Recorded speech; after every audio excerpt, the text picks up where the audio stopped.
to leave, right? And you've got the courage, and now you've listened to Dr. Ramani, who has said, you know, okay, this is going to be a lesson. You build up the confidence. You maybe have some words that you're preparing to say to them.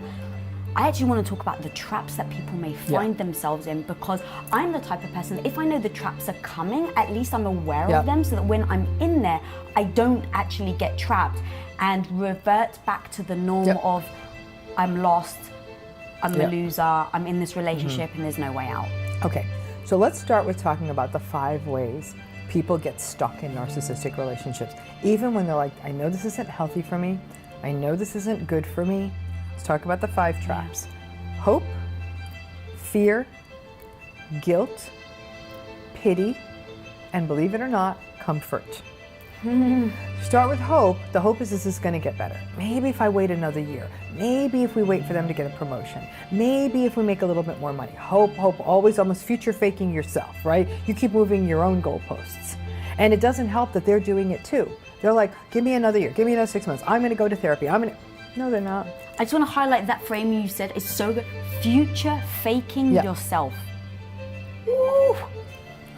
So, and that's worse than someone future faking you, because now you're almost like falling into the same vat with them of saying, I'm going to give it this much time, or maybe after that. No, today, you're going to judge today. Okay, so that's the hope. The fear people have is the fear of being alone, the fear of having to start again, the fear of doing things on their own, the fear of what if I'm wrong?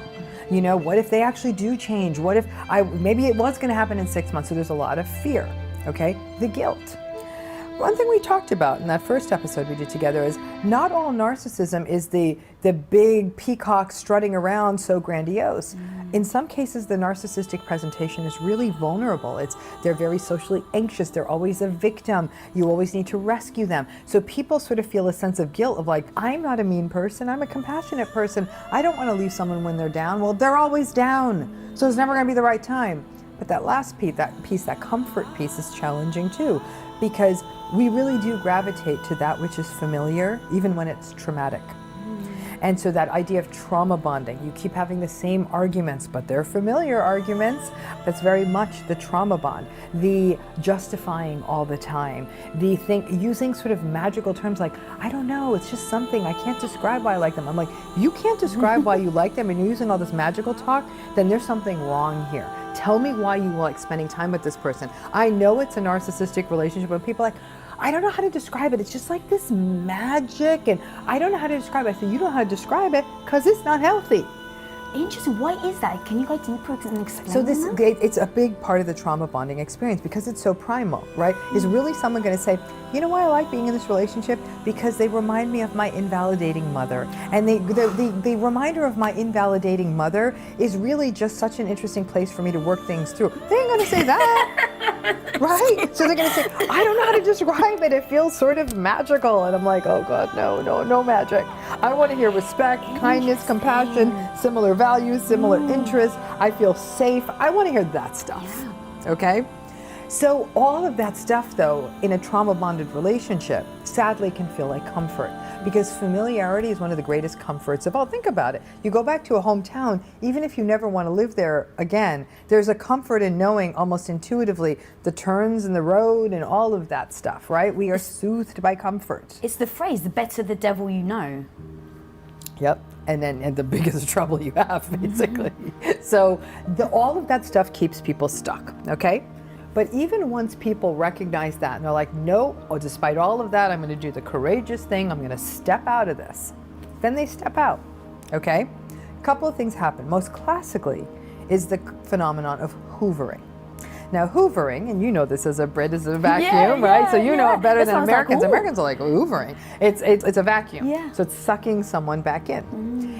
And hoovering is a common narcissist tactic. Now, not every narcissist hoovers. Sometimes they move on into their own future thing without you. But many times they do. It's a power play. It's a dominance play. It's a way for them to feel in control. It's game playing. It messes with your mind. It's manipulation. But hoovering is when the person's left. They're already struggling with the hope, the fear, the guilt, the pity, the trauma bondedness, all of that. And then the narcissist, I don't know, 2 months out, 3 months out, even 3 days out, texts like, hey babe, I miss you, or like, been thinking about you. and this sort of the fantasy version, that love bombing version of the narcissist sort of starts to emerge again, and you think, oh yeah, I was right, see, hope. And in fact, some people, when they step out, enjoy that sense of power of like, oh, if I step away from them, then they become nice again. And that's a trauma bonded dance. In the relationship, out of the relationship, in the relationship, out of the relationship, recognizing that the narcissistic person loves games in relationships. They love the chase, they love the hoovering cycle. So some people really can get very vulnerable to getting sucked back in and almost enjoying having the narcissist trying to win them over. Well, as soon as they get them back in, they discard them. It's like a child with a toy they don't really want. They just wanted to get it away from their brother or their sister, right?